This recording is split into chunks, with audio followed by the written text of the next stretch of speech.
Hi, everybody. Welcome, Mark. Jerry, thank you for having me. I'm so glad you're here. And we are streaming to both channels today. So Yep, we're on Mark's channel and on Holding Your Space and Spirit Whisper. yep. Yep, yep, yep, yep. Exciting. I'm so happy to be with you again today. I always like being with your energy. Well, thank you. I love being in with your energy too. Yeah. Yeah, yeah. It's we were just talking about the holidays and channeling and all sorts of different things. So good things. Yep. Anyway, and we were kind of talking about energy and channeling and also working with animals and how the consciousness is a little bit different with that. And do you want to talk about that for a little bit? Because I think everybody would love to hear that. Well, the one thing that I noticed, hi Rose Dash, with the animals, I haven't seen you in a bit, little buddy boy, uh, and is it's like they're straightforward, um, to the point. Whereas humans are always can color everything all the time, like for different various reasons. The animals are just sort of they just tell you, you know what I mean, and they're also, in my experience, because all the channeling, all the communicating with the guides, all that all happens in my head, right? Yeah. So it reflects into my earthly experience too, because they'll guide me and then it'll happen, so I see it working in the earth, but it's in my brain.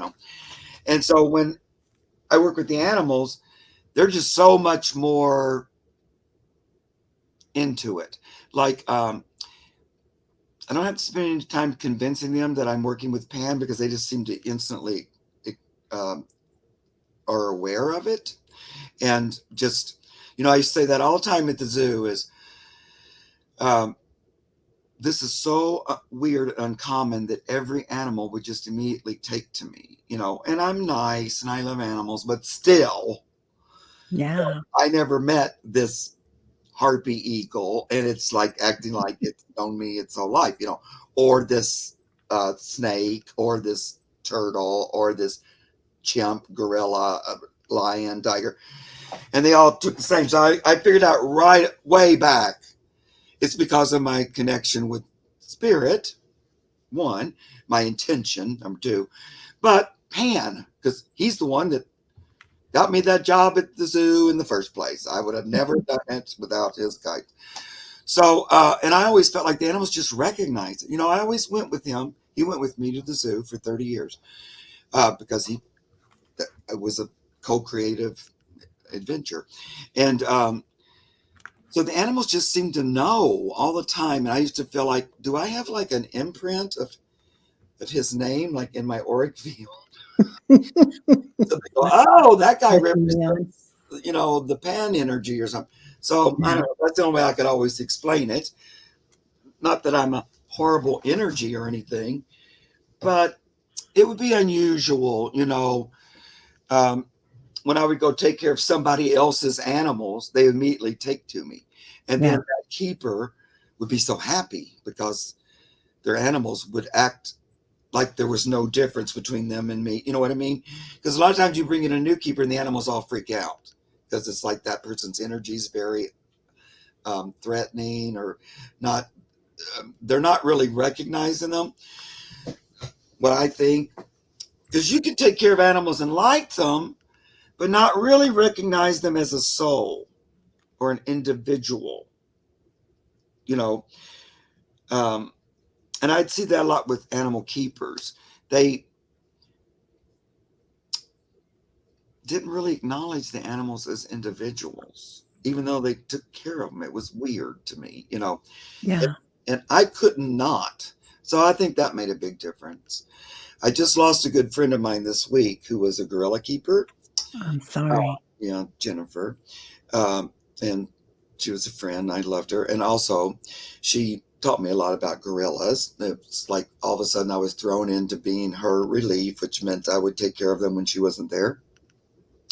And the gorillas just immediately adopted me and liked me and were nice to me and all that stuff. And of course, then she liked me immediately because she liked that the gorillas like, it's kind of like that. When your dog likes somebody, then you think, oh, they're okay. Right, right. And when they don't, you go, no, I don't. I Yeah, don't. then you know. Something's up. And so it'd be like that. But anyway, I'm so sorry she passed. Uh, Oh, I'm just losing so many friends and relations. But that okay. Now I lost my train of thought. This is right. when she passed and she was the gorilla keeper and when, you're receptive to animals and they're Right. receptive to you. Right. And even with the gorillas, they're big old gentle giants. They're very different than the chimpanzees or the orangutans as far as emotionally and stuff. They don't; those three all act very differently in those departments. Um, Gorillas uh, are gentle giants. They don't do scary stuff unless necessary. They like to bluff you into like leaving them alone. Like they'll run Oh, up on you or something like that to scare you away. yeah, But they're very smart and um, they right away size you up and decide if you're trustworthy or not. All the animals do that really. And so then once they trust you, you can do just about anything. One day at the zoo, because I took care of the chimps, I was a regular chimp keeper, but also I'd had experience with all the great apes. And but one day there weren't enough keepers. Well, big surprise. So they needed me to take care of the chimps by myself, which was usually a two keeper team because there was 17 chimpanzees. And then there was no gorilla keepers. They also wanted me to go over there and like let them out, be able to bring them in at the end of the night because they didn't have anybody that the gorillas knew or trusted. And then they were going to get some flunky to clean and stuff. yeah. Right? Because I couldn't clean the chimps and gorillas, and they were opposite ends of the zoo and all that. So I went and I put all the chimps away because I thought, oh, this will be easiest first because I took care of them all day. So they all came in, put them all because that's not a big thing. If the animals don't trust you, they won't come in and stuff. So I was always lucky Mm, in that department because they would just do what I asked them to. yeah, And I'd see a lot of keepers have to struggle with that. And you would kind of hate if that person was your relief because you're going, oh God, they can't get the animals to come in because they don't trust them or something. yeah. But this night, so then I was rushing and freaking out and I had so much to do. And so then I ran over at the end of the day and I was going to bring the gorillas in, which is another big event, a lot of, and each one they all stayed in separate nighttime quarters. You have to separate them and put their food in and then bring them in for dinner. And there's all these doors and tons of sliding. There's a lot. And so I was rushing over there by myself at the end of the day, putting them in, doing everything like I always do. We had two young male gorillas that were teenagers, so young silverbacks, big, about as tough as you're going to be. So Wow. um, Kelly and Chris. And so I brought them in. They come in one at a time. So I brought the one in, put him over on his side, closed the door, and then the other one came in. But I had forgot the only time ever in my whole life to slide that one door closed. So I'm locking up Kelly's door and I turn around and here's Chris just out in the hallway with me. Oh my. Oh my goodness. Uh, and and these two boys hadn't really had any before I came to the zoo. The keepers used to hand go in with the gorillas. Mhm. That some time ago, but I used to always put my arms in there with them, all that kind of stuff. But so it was a little bit like, here I am with the young male gorilla in the hallway, and I can't get past him, and I can't, and he's like going, "Hey, why's the door open? This is fun. I'm going to come and see." So here he comes right toward me, and so I step aside, and he just passes me. He goes up the ramp and out, Oh my. and I follow him up there. Um, and I had a little cart, like a golf cart, that I was because I had to go between the two. And they let me have a cart Uh-huh. that day. And so I had a radio, but I had put the radio down with the food table because it was gigantic and it would always fall out of your pocket. And so I didn't have it on me. And Chris was with the radio, not me, the gorilla. And so I got my little cart and I kind of blocked the path there, hoping that that would discourage him from coming that way and going out into the zoo, you know. Yeah. And then I just thought, okay, I'm going to have to get him in by myself because number one, they're going to fire me that I let the gorilla go probably. But, and I just felt like, well, this is okay. So he was out there exploring. And luckily, there was some construction happening. They were redoing the rhinoceros exhibit. So the end, and they were up against each other, was blocked. So he couldn't really get out down there. But he walked all the way down there to look at it. He's like, oh, yeah, I can't really get out here. He was just being calm and everything. He wasn't aggressive. And then he came back towards me. And there I was with my little cart blocking the way. He just looked at me. And he said, well, I think I'll just walk back down to where I live. And so he went back down. He went back and as soon as he went down all the way to where that was, I just closed that gate right away. Yeah. And then he went in, there was like a ramp, they had an outside thing that you could take this like cage bridge and go into an outside thing that was only where keepers were, not where the people were. And so he just went up that and went into that thing. And so then I could close him in. I was all, oh, thank God. And then he got really upset because I had captured him, you know. Yeah. And got him back. And then he's all mad at me. He's like, whoa, whoa, whoa. And like hit off his buffing and hitting his chest and everything. But I was like, whoa. And then I got him back in the stall, put it all away and everything. But I remember normally I would have just never said the word of that to anybody, except that Jennifer and I had a really good relationship this month. So I had to tell her that, you know. Now, could you understand them while they were while he was doing all these things? Were you hearing his thoughts? Well, no, because I was a little bit stressed only because I didn't care. I wasn't worried about me really, but I didn't want him to be with the public. So if he got past me, and even though the zoo was already closed, but people were leaving. And we were down, the gorillas were down closer to the front of the zoo. And so that was my number one focus. I got to fix this somehow. Yeah. On my own, if I can. And he was just in a exploratory surprise. Why did Mark let me come out here to walk around, you know? But he wasn't really, his first thought wasn't, oh boy, my opportunity to kill the keeper. It wasn't anything like that. No. Or I want to get Mark. No, it wasn't like that. Yeah. Because I never made that. You know, I thought another keeper who didn't have any kind of relationship would have had a harder time. I don't know if it would have had the same outcome, you know. Right. I don't know that, you know, he never got excited or anything about it. He just acted like it was normal, you know, because I stayed on the outside calm. I was a little freaking out on the inside.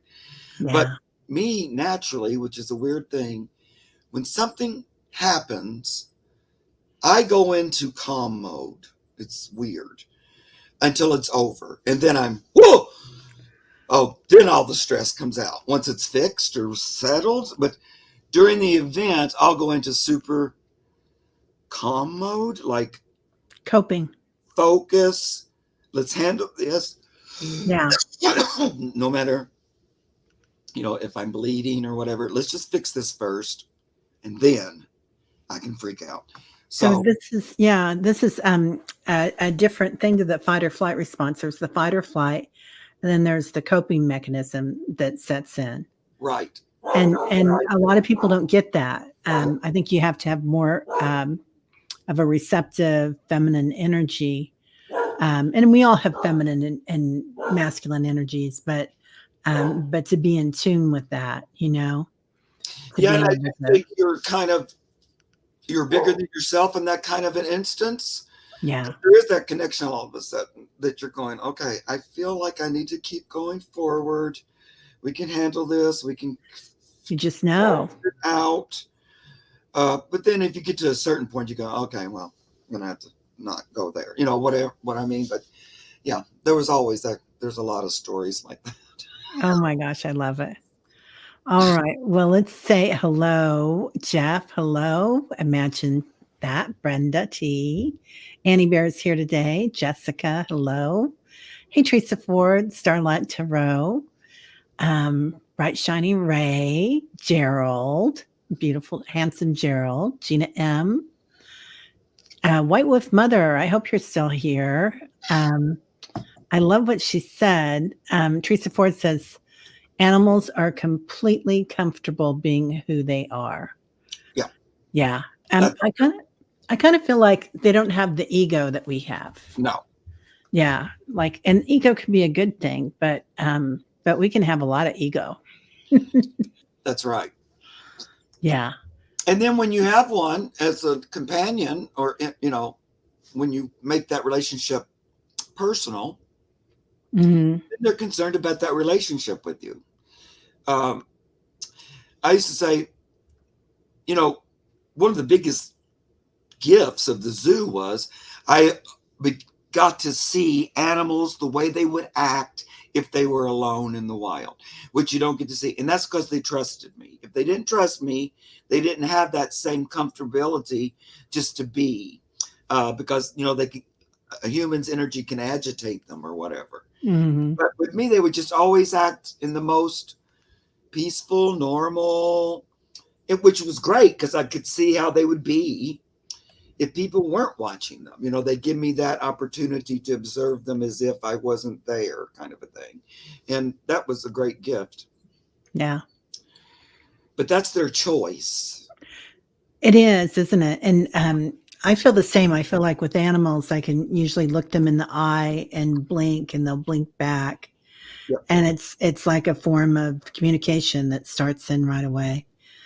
Annie Bear says, I love Temple Grandin's books about animals and emotions.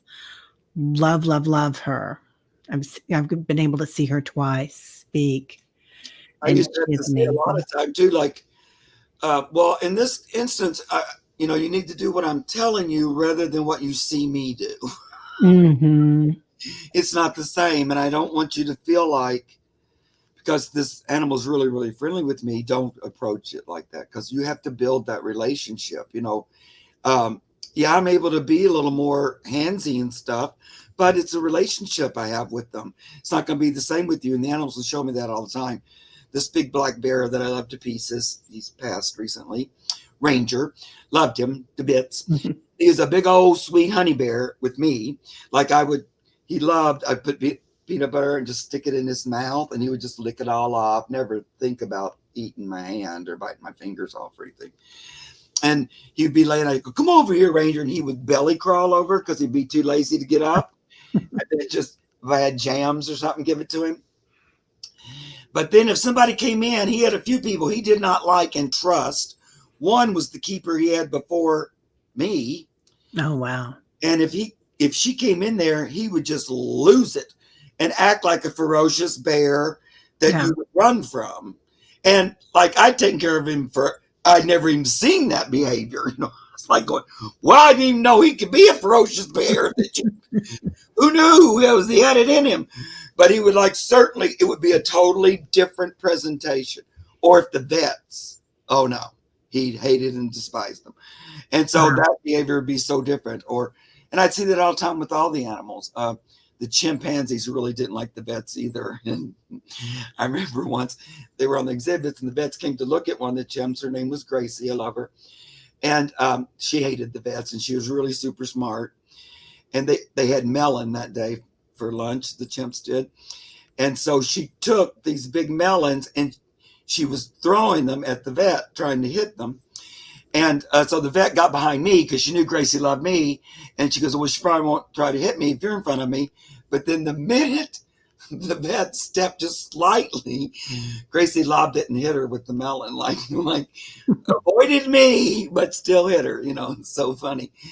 But you go, so it's very, they choose, pick and choose. And they know the difference between someone who has their best interests and also someone who recognizes them as a soul, I think.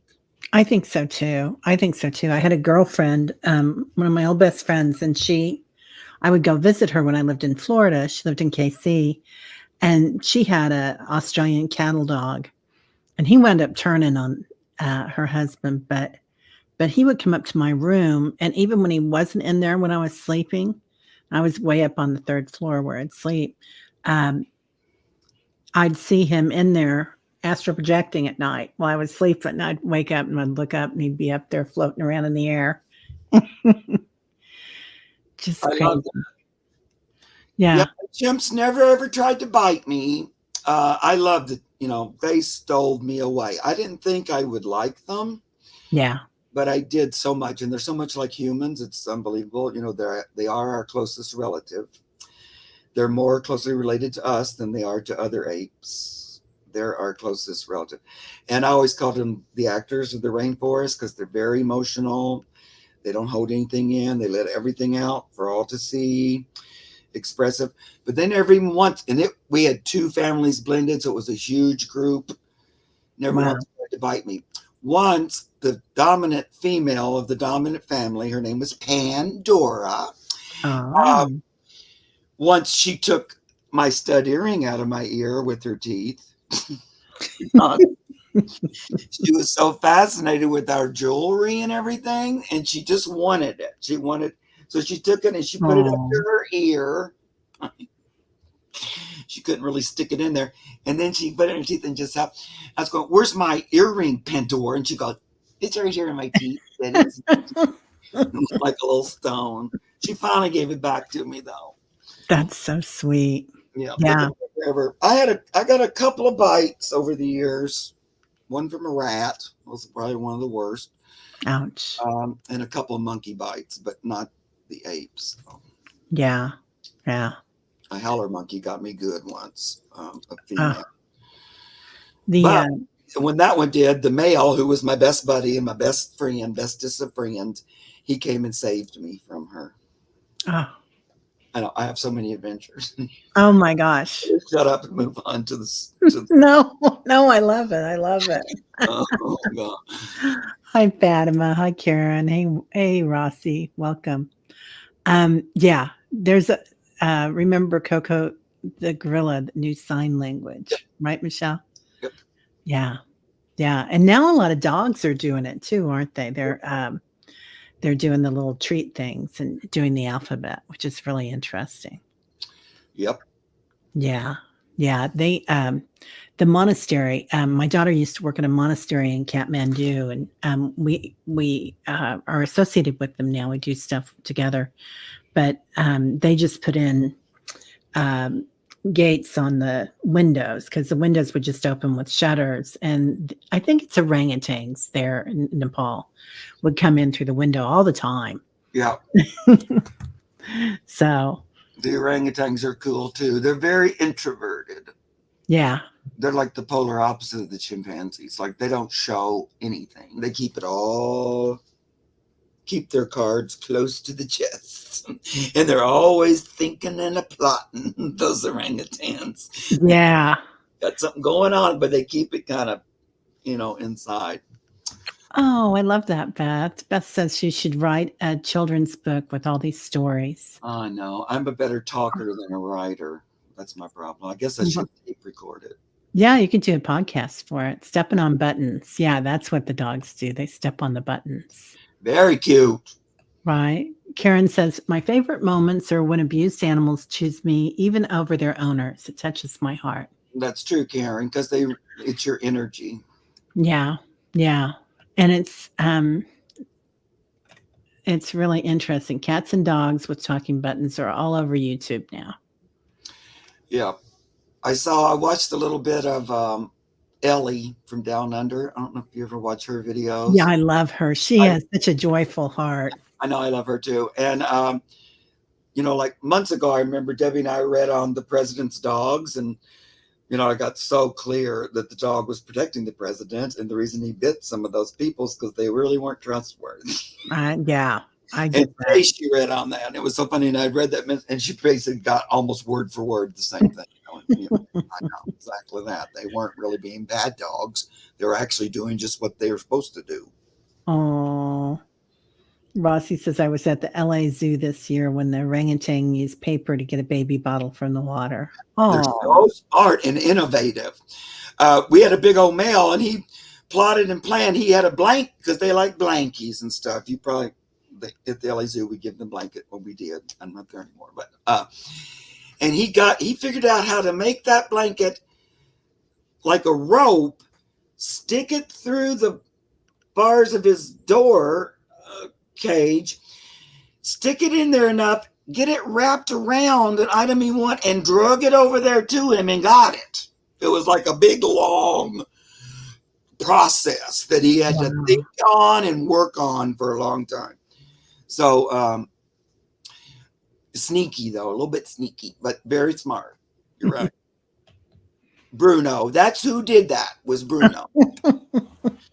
I love that you know him. Big old Bruno. He's I such a love that. too. Yeah. Oh, Coco with Robin Williams was your favorite. He even cheered up a grieving gorilla. Oh, Karen. Yeah, Coco. Yeah, how sweet. Um, let's see. Seascapes. Hi, Seascape. My sister's dog from puppy to grown preferred Rossi or Seascape to anyone, then ended up being your dog at 11 years old. Why did she do this? Oh, that's a good question. Well, she knew she was destined to be with you, for one thing. I hear that already. Yeah. Um, so she was kind of setting the stage for that.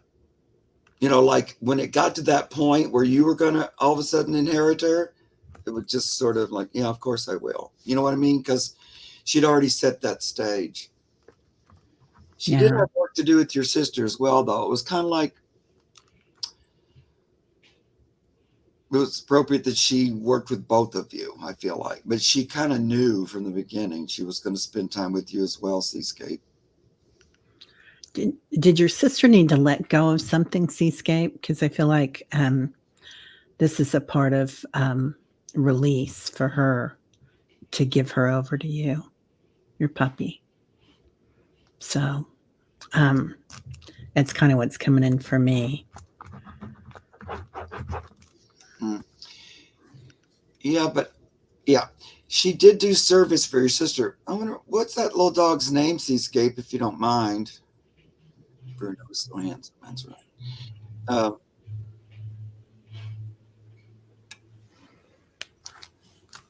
Because I feel like there was like work to do. It's almost like though it's more vacation-y with you. It was more light focused. They called her Little White Dog. Okay. Little Is white. that her, Seascape? Is that picture? Oh no, is that it? Oh, so cute. I can't stand it. Oh my God, adorable. Look at that little muffin.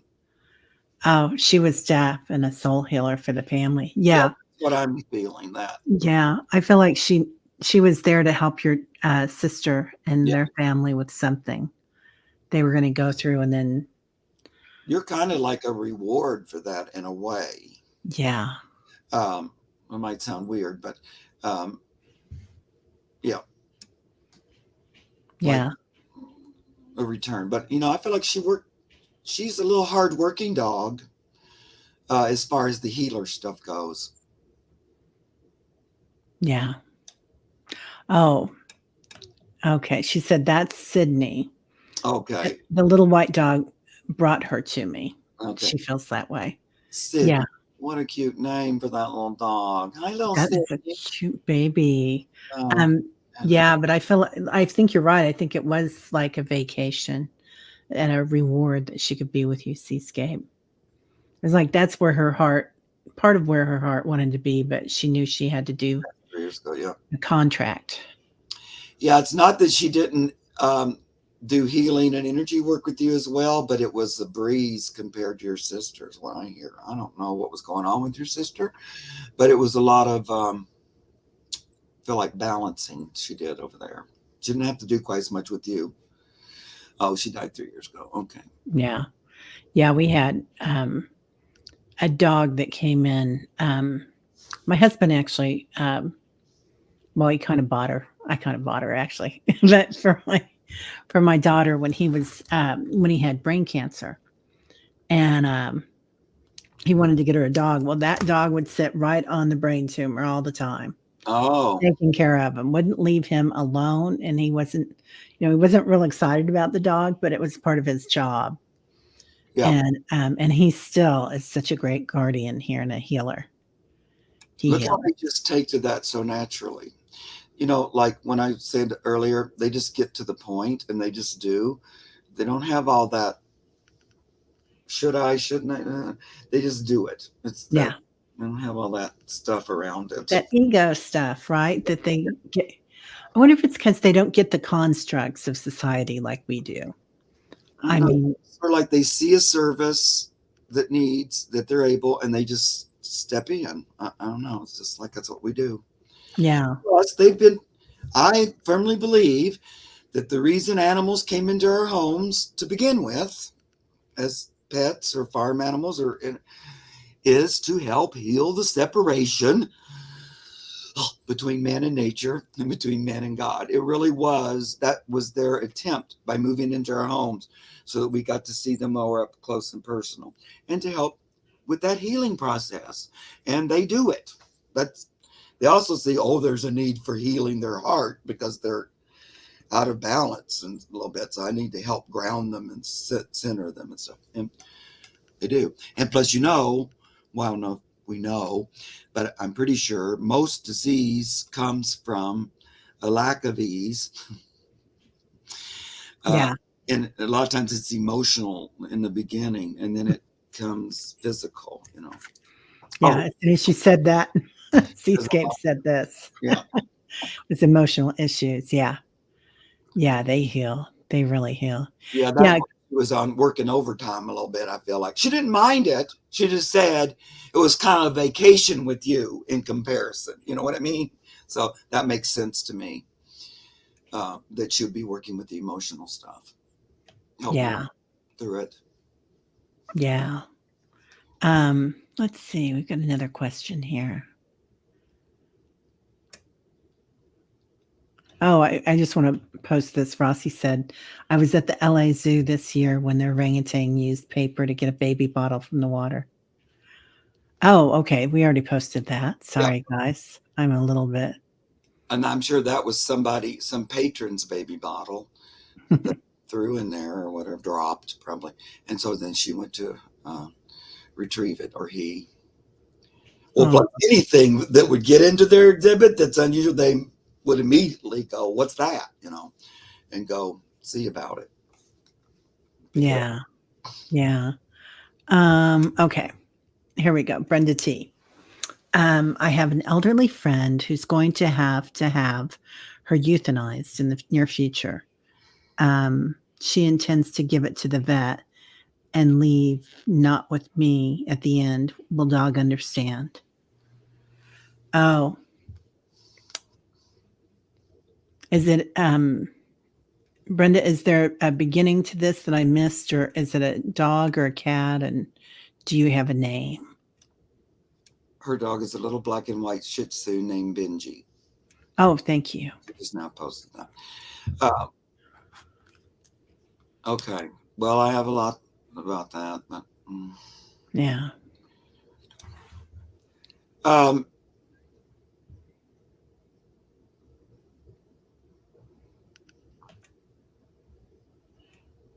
here's the thing. This is a difficult topic.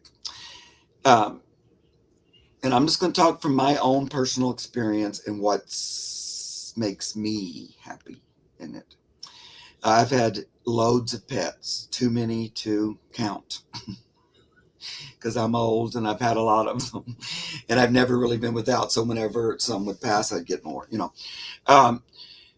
And with me, I've always just had them pass at home without the euthanasia. I just let them die naturally at home. And it's not my favorite thing in the world because, death is death and you don't like to see your loved one go, no matter how it is. Uh, but that works best for me. Now, I will cry like a baby and hold them, and then I usually have a service or whatever afterwards, and it's very, very emotional because I'm an emotional person anyway. But that is the most emotional thing Yeah. when I lose a pet.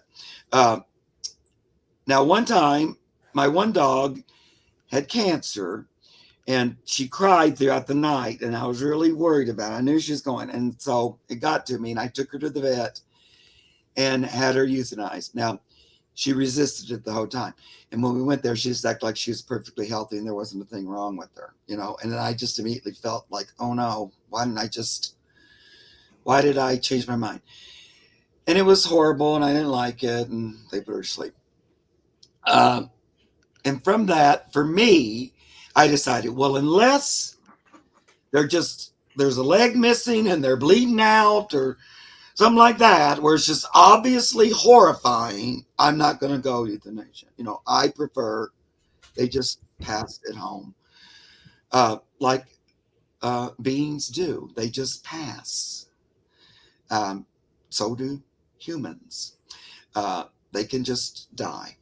They don't have to have euthanasia or things like that, but it's a new choice because of medicine. I personally think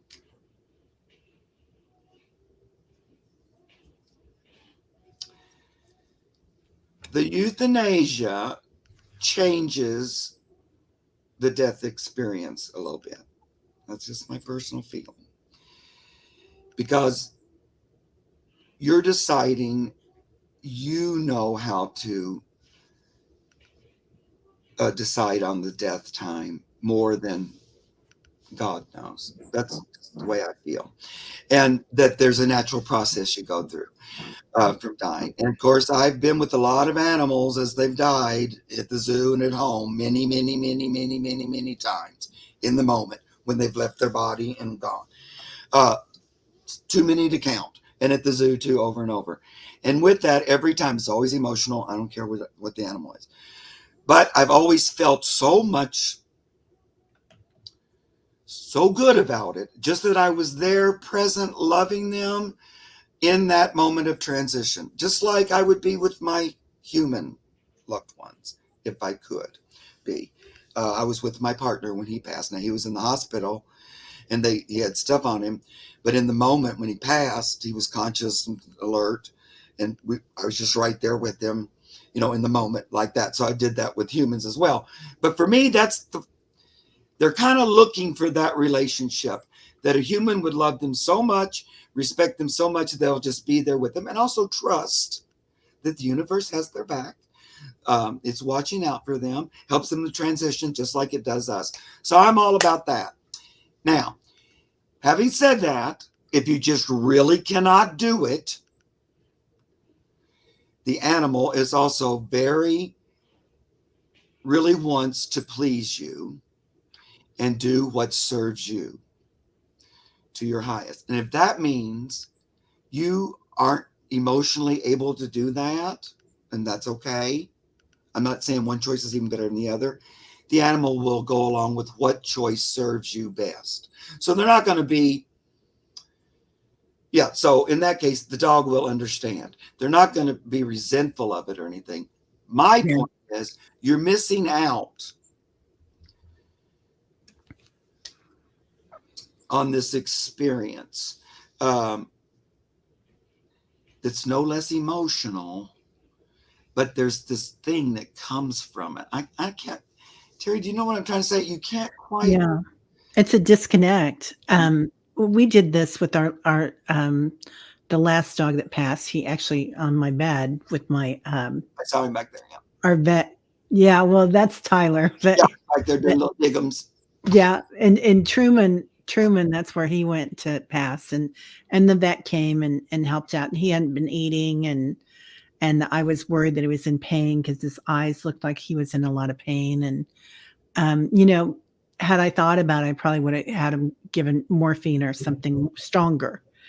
But it was a disconnect because my other dogs had died naturally at home with us, Yeah. and I So that kind of was got a different. funny story about that too. One kind of, but yeah, it was there was a disconnect, and there was a disconnect for Tyler, you know, because Tyler was left, and Tyler kept looking for him because he didn't see the body go. But they were very thoughtful. They came, they had a stretcher, they had blankets. They were so kind-hearted, and they did it. It was a beautiful thing the way they did it, but it was a disconnect. Yeah. Having done it both ways, it was a disconnect. I don't know if I do it that way again, but you know, you do things out of fear sometimes, right? Yeah. And that's what I did with my dog, Ariel, when I decided to take her to the vet. I don't know. It just didn't feel right for me. Just for me, I didn't like it.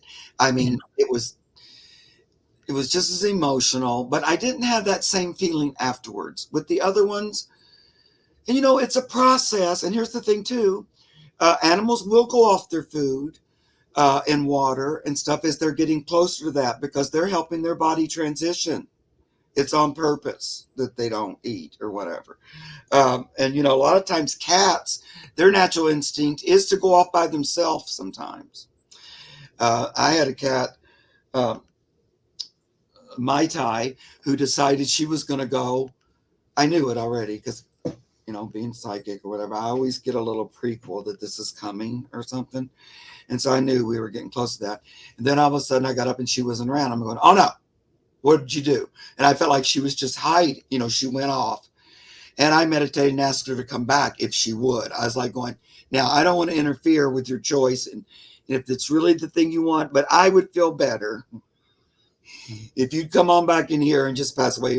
And then she came back in and passed away, like almost Yeah. immediately after that request. And so that satisfies me better. But I know it's not for everybody. There would be keepers in the zoo who would call me, Mark, they're going to put down so and so. I can't go. Would you please go with them? And I would go up there. Yeah. I wouldn't be alone in that moment. The vets are there, but I don't give a hoot. They're just so into doing. I don't know. It's different. Their ego is all involved in it. But I remember Poco, this little red howler monkey who I loved so much, and I hadn't taken care of her in a long time. It was years later, and they were going to put her down. My friend Lindsay couldn't bear it, and so I went up there with her, and opened up their cage and just I couldn't sit in there, but I just laid in there with like my body, and then she Yeah. reached out and grabbed my hand and just squeezed it so tight, and then they gave her a shot, and she just squeezed and held my hand until she left, and I could feel her leave, and I didn't like it. Yeah. They, I would have rather they did. I hated euthanasia, and they did it a lot at the zoo, so I'm not really a big euthanasia fan, because I just believe that the universe knows how to make death happen. It has since the beginning of time.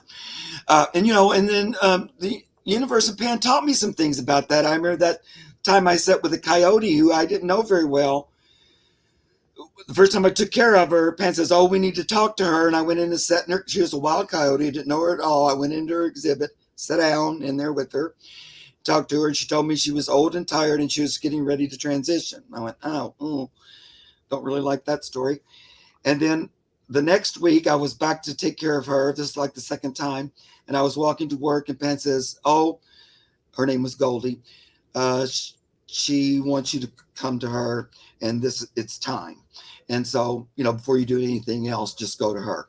So I went to her, and she was in this little bunker. She put herself inside. She never came in. She always stayed on exhibit. But this morning, she put herself in this little sleeping concrete bunker. It's really Yeah. low. Like I had to crawl on my hands and knees, and I went in there with her, the wild coyote that I don't know, and all by myself. And of course, nobody knew I was doing any of this crap. Sure. Um, and I sat down. She scooted over, laid her head in my lap, and then transitioned. But before she did, I was in there sitting, and I'm emotional and everything, but I'm just trying to stay calm and allow this to happen. And had Pan and he was working with me, and he goes, here's an energy I want you to see and notice. And this energy came down. It sort of was angelic, but it seemed like it had a lot of responsibility, and it was did this job. And it came down. I was going, who are you? I thought, and I go, are you the angel of death? It was so weird. I remember saying this. I felt so weird saying that. And it said, well, he goes, some people call me that. He goes, it's not my favorite name. I kind of like, keeper of the gateway. And my job is to escort souls to the next realm. And that, Gabrielle. and that's what I do. So we do it for animal souls, also humans. And I'd never even, I don't know, it was such a real live experience.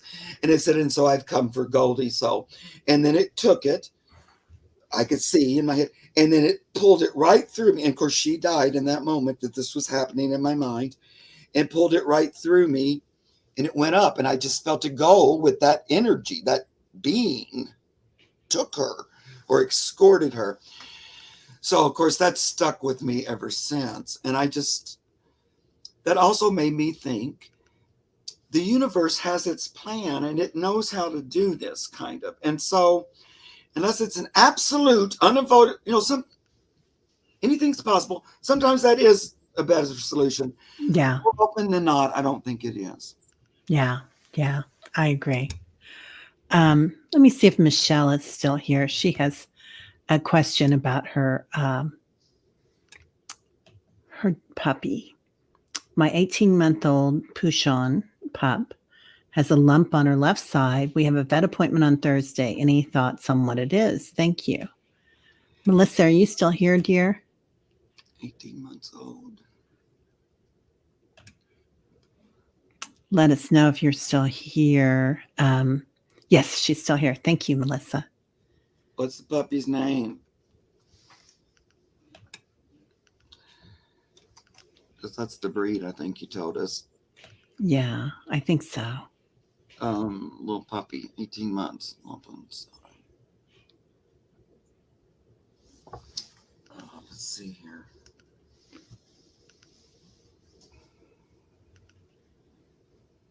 Lily May. Oh, how cute, Melissa. Lily May.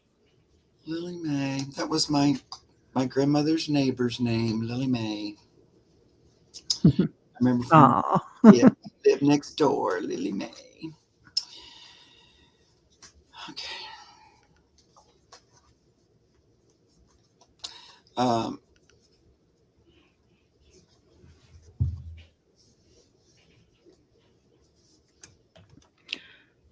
Let me go find that. There it is. and Miss Charlotte, I see your comment there. Thank you. But a lot of times that the energy work I do with the pet that's, might be transitioning, might not. The soul gets to use it for either direction. So I'm sure she used that energy work to help with her transition. So I don't want you to feel like,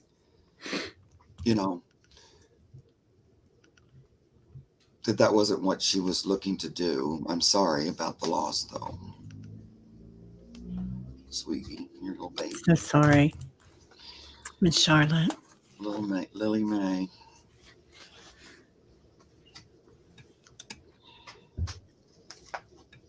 I feel like it's. Are you getting anything on Lily May? I just started pulling in the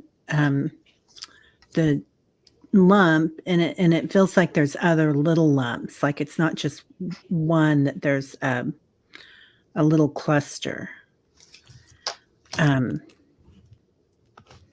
I don't know if that's bacterial, Melissa. Then would that be bacterial then?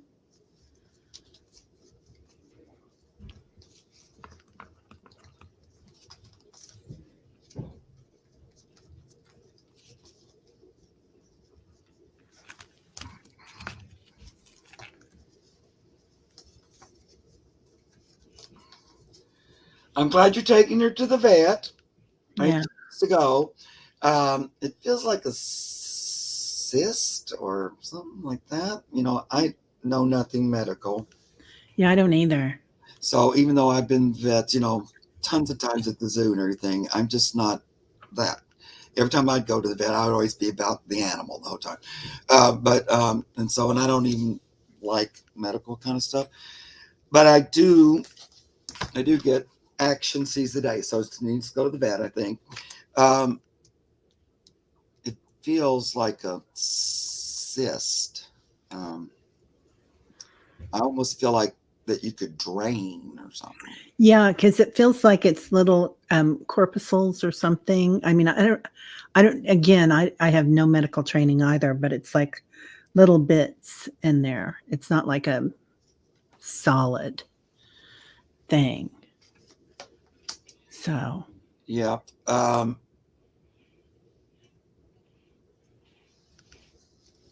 it's like feels like almost inherited um, from mom or something. Like it's passed down genetically or something like that. So let's focus on her getting better because I think she can.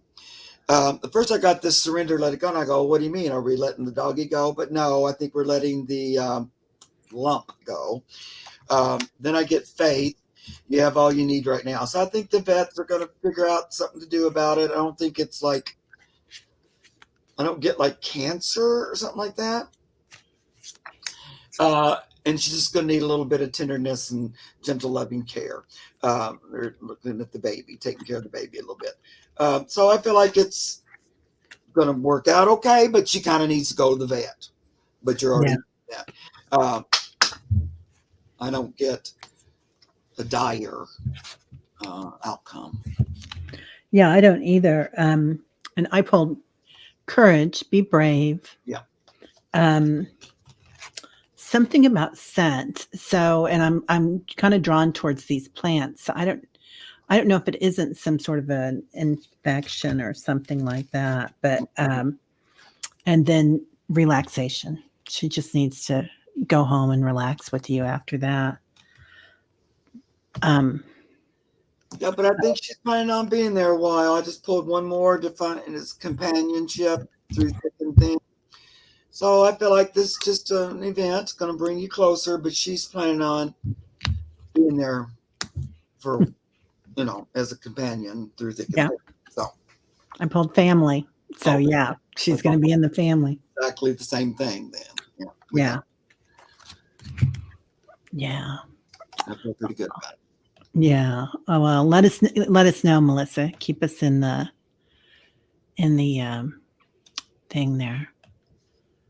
Michelle, my Lula is staying with a friend whom she loves and he loves her while I continue to search for a home for both of us. She's unhappy and we miss each other. Will I find a place soon? Michelle L's looking for. Lula, they're just coming in with a whoosh of energy for you that you're going to have something soon. Um,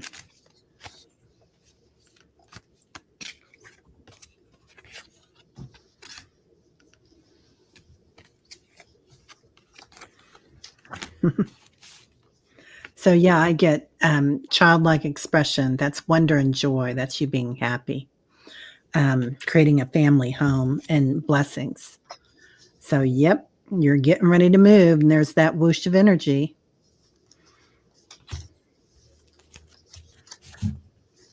Yep, I think it's coming too. I think we're all kind of tired of it. It's like been going on a little longer. Your cat sitter's not really tired of it. I mean, I think he likes having the cat, but that might encourage him to get his own cat, unless he already has one. But I think he's not tired of it. But I think you and Puss Puss is getting a little sick of it. Um, but I think it's coming quick. I get the holiday card, Raucous Revelry, so that would be a thing to celebrate during the holidays. So I think it's coming. You're probably going to hear about it here pretty quick. A place to move into that lets your cat come too. Yeah. I feel Yeah. like we're a little past schedule, so we're trying to get it in there. You've been looking. I feel that, and I feel like there's a comeback, don't you, Terry? I mean, it feels like, Yeah, I feel like things are coming. Um, you're definitely getting there. yeah, me too. Yeah, you've got a lot of energy behind you. Make sure that you're Michelle, that you're putting forth exactly what you want. Like step into that energy, and when you step into it, know that you already have it, and Yeah, see yourself living there and what it feels like with your Lula. yeah, And the two of you together, just picture it, and every morning just see it, and write out exactly what you want it really in that helps, new place. Yeah, especially if it's taking a little longer. You just, the more specific you get, kind of, and the more you focus in on what you want, not what you don't want, it really speeds up the process. But I yeah, get escaping the trap, so we're about done with this. We're about ready to move, get out of this stop, this, you know, pause here. But that's the best advice, is what Terry said. You know, to focus in what you want exactly, write it down, imagine that you already have it. Just even if you just did it for 5 minutes, I'm going to pretend like I'm here with Lula, like it, and see how that feels. Because if you get that emotional response, that makes a big difference. So you want to see how you'd feel emotionally if it was already done, and yeah, kind of live in that energy.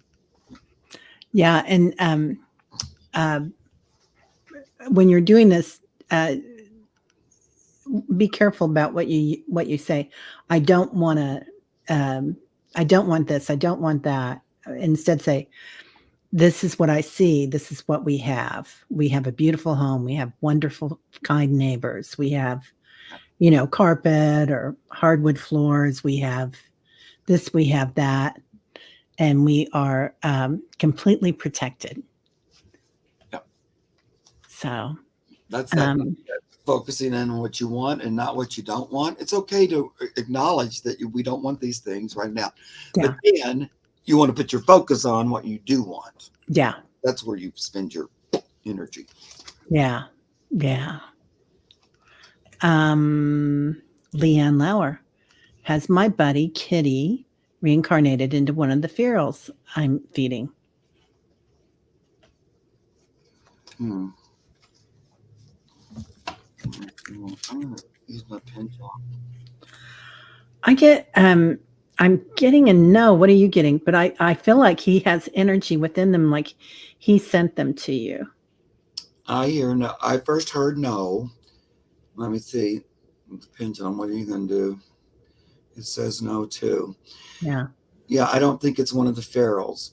Um, Now he might be around there energetically, like watching and everything, but I Yeah. don't think he's incarnated into one of them. He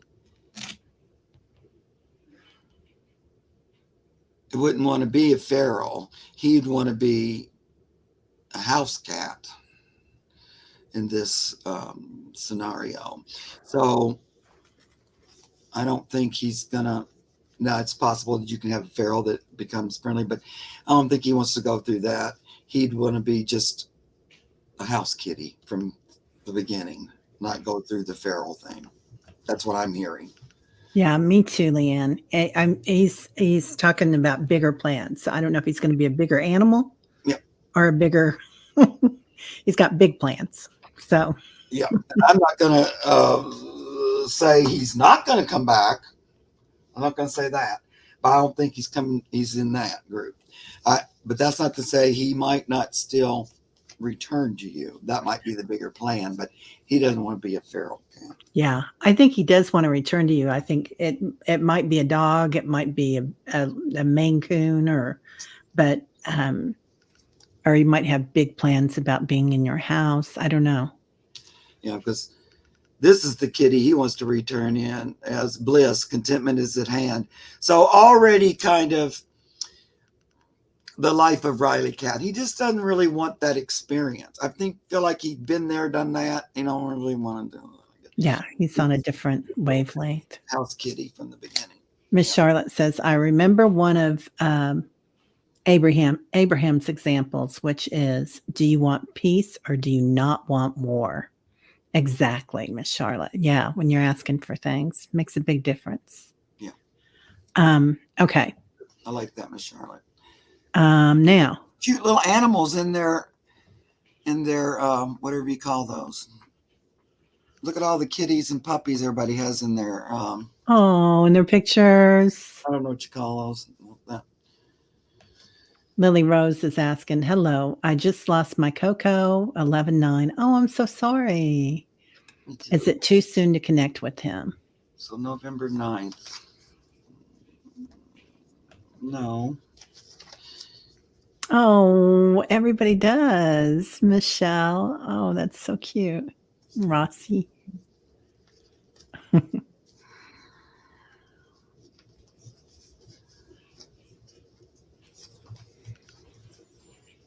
Coco a dog?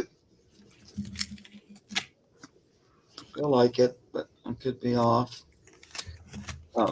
What happens is a lot of animals kind of hang out, and then I have to go, which one? Am I on the right one? I think Coco's a dog. Um, let me see here.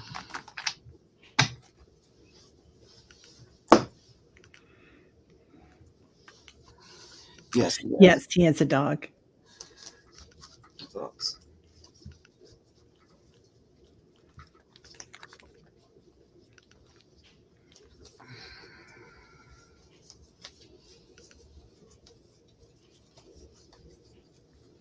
He knew somebody on the other side, it feels like. Um,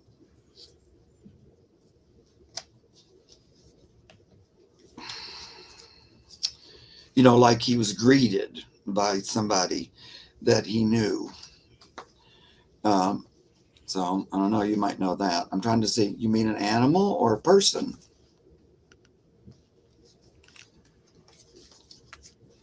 He had a greeters.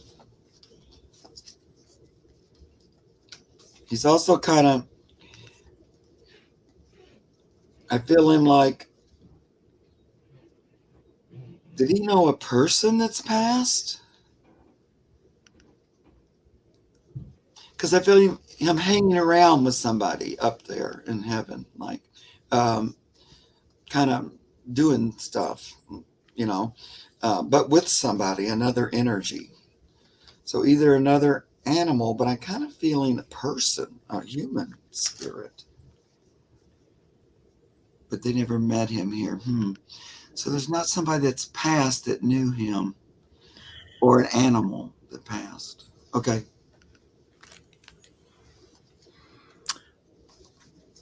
Oh, you have a lot of family members. Yeah.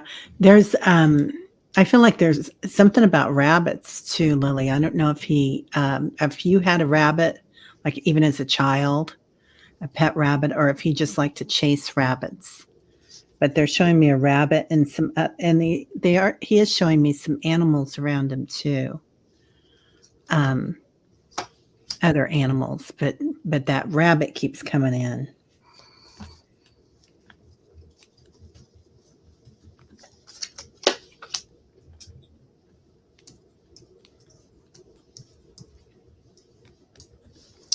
Well, you know how like when we have these, and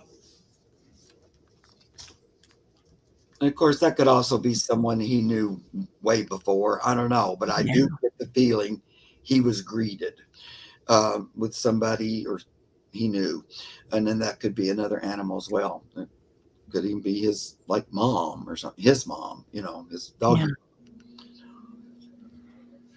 Yeah. But somebody was there to help him along. But I feel like on the other side, he did his little life review, like we all do, and the animals do too, as far as I can tell. And I like this little picture, so I'm going to show you. So, like, he like presented his story to the other side. Mm. It's truth. He's pretty expressive. The space is so cute. Um, I feel like he was pretty expressive when he was with you. Too, like he liked to express himself. but he thinks he his review was good. He did what he was supposed to. He felt uh, like it was a good lifetime, uh, and that he was had a successful time with you. That looks like him, that cute little face. I felt like that was like his face expressing when I looked at it. But so he says he got a good review. Let's put it like that from the source. That you did a good job, and we're quite proud of you. And he's quite proud of himself. He says that he did good, what he was supposed to. Um, I like that. I love Yeah. that little doggy expression face because I don't know, it's really talking to me. But I think he'd like to express himself and tell you what was going on. So let me just see about an outcome here if we're going to go any further than talking about what's happening in heaven. He's kind of proud, a little bit proud of himself. He didn't um, have a lot to correct or do better. He felt like he was pretty successful. Um, Now, are you done though here? Hmm. I'm gonna put one more card. Sorry, guys, taking me just a minute. No, it's okay. She's saying, I'm sure he did. He was a great dog. Yeah, I get that. He Yeah. thinks Evan thought he was a great dog too. Like, um, and I get this a lot when we talk about past animals and people about the review. So who knows if it's true or not, but I sure get it an awful lot. And sometimes they're like, yeah, it wasn't such a great review. Or I had a few things I needed to cop to and figure out. So he was like happy with his review. He felt like, yeah, that's pretty good puppy dog. So I feel like he's not quite done with you yet, Lily Rose. There's a possibility he's thinking about answering the call. Uh, this wild dog, being called back into a home, sort of belonging, finding your pack. So he's not complete. It feels like he wouldn't mind to come on back in and get back. He's not quite done with you. How about that? Uh, and so he'd like to look at this imagination, um, visualization, uh, get the big picture, look at it, and imagine him back into your life again. Yeah. So this little doggy, like he's already thinking and planning, right? Uh, because he's answering that call to come back into his pack that he belongs to, which is you. So you get to surrender, let it go. But he's kind of letting go of that old life because I feel like in a way maybe he's ready just to turn in for a new model. If that makes any sense. Um, but he's not quite done with you. Yeah. Yeah. Oh, I keep thinking it. Yeah. Yeah. So this surrender, letting go means he's let that one go, and now he's ready to come again. That's what I'm hearing. So if that's something you like, let him know, tell him, and that you're in alignment with that, and you will do what you can to facilitate it from your end, whatever that is. Yeah. And who knows? Might just be sit there and wait, but that you're on board with it, okay? Um, because that helps bring it into reality. You can assist in it, and they want to know you want them. You know what I mean? It's like a two-way street there. It's about returning and having that bond again. And he says, let's try it just for fun. Oh, that's so cute. I know. And see what we can create here, co-create together. Look at those I two. love that card. I know. These cards are the best in the world. I want those cards. What are those? These are called Divine Dog. Oh, I'm gonna get those. They're really good. Definitely And then will. they also make one called Cosmic Cat, Oh, and cute. they're both so good. The pictures are just terrific. And I don't know, these cards, I've been using them now for about a year, and Mhm. they never let me down. They always just really speak. I'm And then gonna the cards that are good about, in both decks, that are good about reincarnation, or I don't know, they have that in their language, kind of, these cards do. So that's why I like to use them a lot. That's beautiful. Um, so I don't know how soon you're looking, but I got spring. And that was a jumper. That was the jumper that jumped out on the floor. So, but also I kind of love this that this little kitty cat is just preening, and I feel like perhaps your dog knew how cute she was, or knew how, you know, just enjoyed being kind of the center of attention from you and being adored and being loved. So she's giving me that feeling that she had that. Also, she had a great time, a lot of whimsy. Mm-hmm. So, and again, she was the cat's pajamas. So, mindfulness came up. So she is already talking to you, Lily Rose. So, just when you're quiet, when you're in your sleep, ask for messages from her, and um, and it'll come in. But Yeah, beautiful just readings. align your intention together, and it'll Oh, happen. he He was was spoiled. I can tell that. He also says, and plus, also my opinion mattered. He thinks that you took in him into consideration when things made decisions and stuff. He was considered. He liked that. An only child. He was spoiled. Yeah, Yeah. yeah, yeah. Well, He was the center of your world. Is what he's showing me. I love his energy.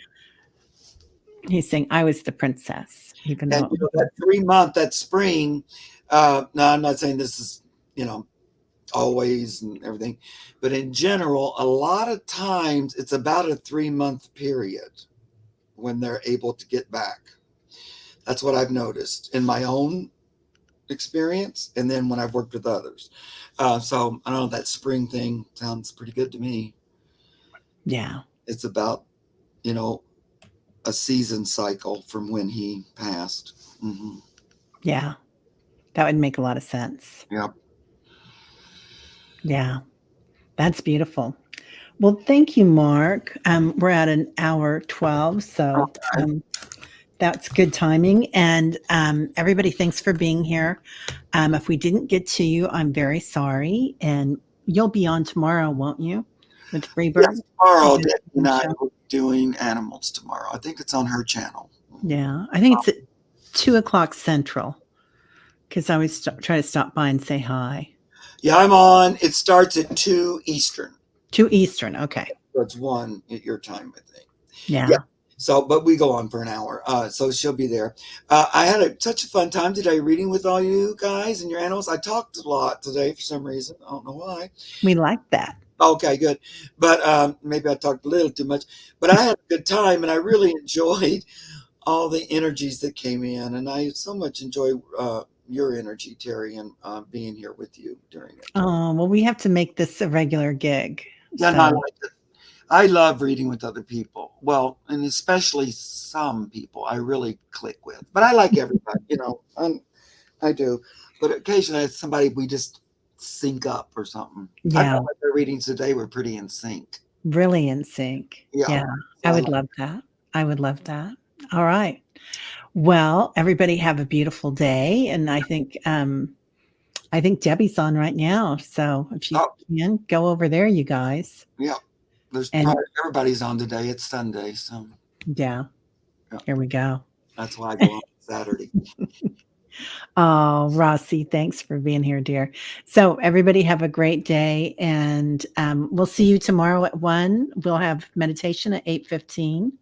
If anybody can make it, 8:15 a.m. All right.